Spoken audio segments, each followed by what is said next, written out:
উত্তপ্ত হয়ে উঠলো রিষ্টা পঞ্চায়েত এলাকায়। তার কারণ হচ্ছে রিষ্টা পঞ্চায়েতের উপপ্রধানের মাথায় ডিম ফাটিয়ে মানুষজন তাকে ঘিরে ধরে বিক্ষোভ দেখিয়ে তারপর পুলিশের হাতে তুলে দিল। শুধু উপপ্রধান না, এই রিষ্টা পঞ্চায়েতের যে পূর্ত কর্মাধ্যক্ষ আছে গৌতম চক্রবর্তী থেকে শুরু করে কানাইপুর পঞ্চায়েতের এক সদস্য পলাশ, তাকেও পুলিশ আটক করে নিয়ে যাওয়া হয়েছে। তার কারণ এই বিঘের পর বিঘে জলাশয় ভরাট করে তারা রাজত্ব চালাচ্ছিল, তৃণমূলের আমলে তারা রাজত্ব চালাচ্ছিল। অবশেষে বাঁধ ভেঙেছে, সাধারণ মানুষ ক্ষিপ্ত হয়ে গেছে।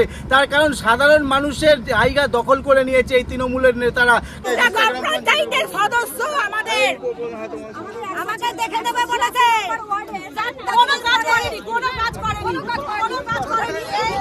এখানে সমস্যা হচ্ছে, এখানে যে রাস্তাটা করেছে এখানে কোনো জনবসতি নেই, তার সত্ত্বেও এখানে রাস্তা করে অন্য জায়গা থেকে নোংরা নিয়ে এসে এখানে ফেলা হয়। এখানে মানে জনবসতি নেই অথচ রাস্তা করেছে, কিন্তু জল নিকাশি করেনি। এই রাস্তা কি এখানে দরকার ছিল? না, কোনো দরকার ছিল না। এখানে মানুষ বসবাস করে না, কোনো মানুষ বসবাস করে না। তাহলে কেন রাস্তা করলো?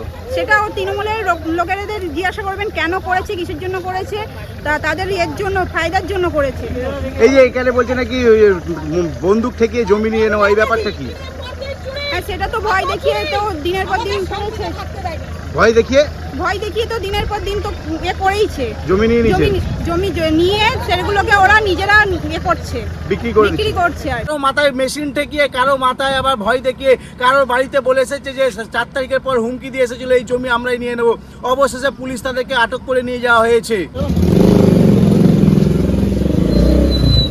কারণে করছি সেটা বলছি, আপনি মাথায় বন্দুক ঠেকিয়ে জমি দখল করে নেওয়ার অভিযোগ আপনার বিরুদ্ধে, কি বলবেন? কে অভিযোগ করেছে আমি জানি না, এরকম কোনো ঘটনা জীবনে কোনোদিন আমার সাথে হয়। আপনাকে পুলিশ ধরলো কেন তাহলে? এখন ড্রেন পরিষ্কার নিয়ে নিকাশি নিয়ে সমস্যা হচ্ছিল, কেন ধরেছে আমি কি করে জানি।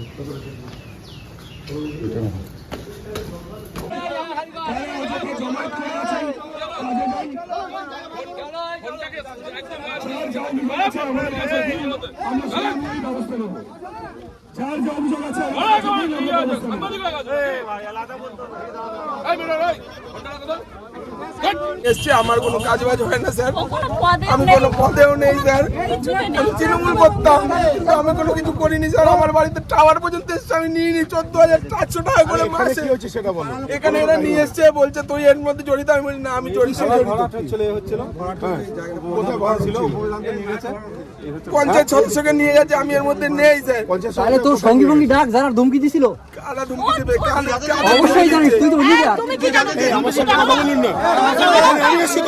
আমার সাথে কথা বলুন, বলুন স্যার, আমার সাথে কথা বলুন। কি আছে, কি অভিযোগ আছে আমায় বলুন।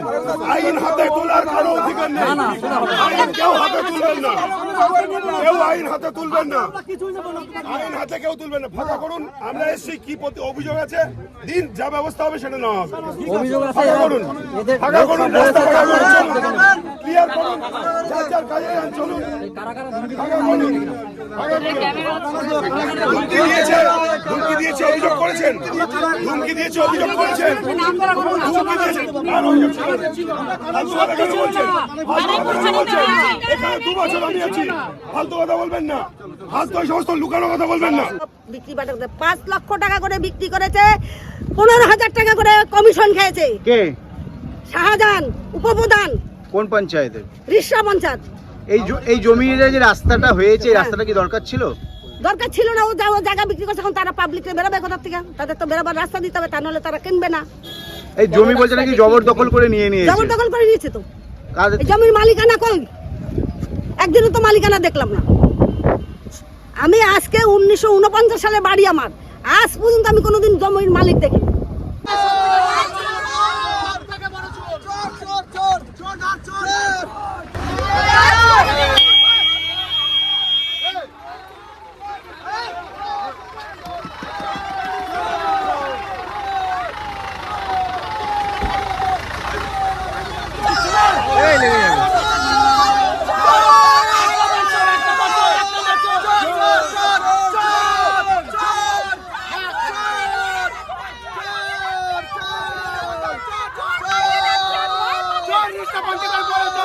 রিষ্টা পঞ্চায়েতের বড় ডাকাত বলো রিষ্টা পঞ্চায়েতের বড় চোর ডাকাত।